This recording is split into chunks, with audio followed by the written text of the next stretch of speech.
Çin'in Doğu Türkistan olarak da bilinen Şincan özerk bölgesinde gerilim devam ediyor. Başkent Urumçi'de Cuma namazından sonra olaylar çıktı. Bugün önce camiler ibadete kapatılmıştı. Böyle bir duyuru yapılmıştı. Halktan evlerinde ibadet etmesi istenmişti.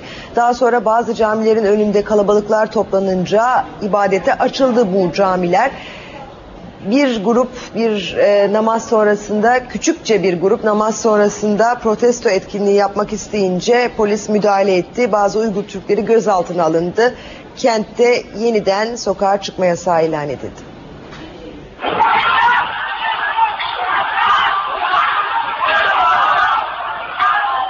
Şincan'da pazar günü patlak veren çatışmaların ardından başkent Urumçi'ye binlerce asker sevk eden Pekin, bölgede tam bir sıkı yönetim uyguluyor.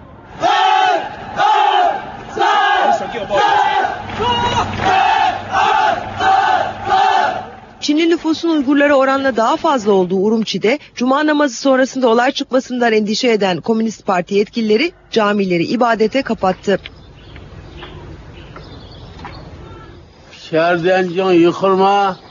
Camiye gidemedik. Cuma namazını kılamadık.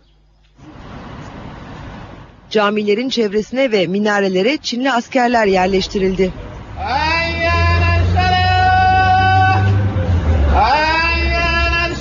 Ancak toplanan kalabalığın olay çıkarmaması için bazı camilerde Cuma namazı kılınmasına izin verildi. Namazdan çıkan Uygurlar öfkeli, üzüntülü ve tedirgindi.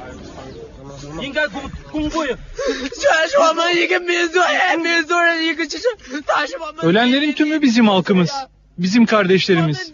Sormak istiyorum, onların başına gelenler kimi mutlu etti?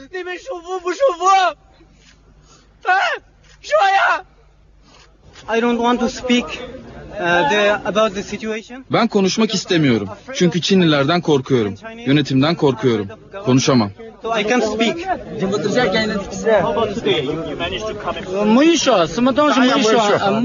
Bize hiçbir şey söylemediler. Ben şaka yapılıyor sandım. İmam namazı hızlıca kılıp güvenliğimiz için evlerimize gitmemizi istedi. Çinli yetkililer camilerde görüntü almak ve röportaj yapmak isteyen gazetecilere müdahale etti. Namaz sonrası slogan atan küçük bir grubun da dağıtılıp 5-6 kişinin gözaltına alındığı bildirildi.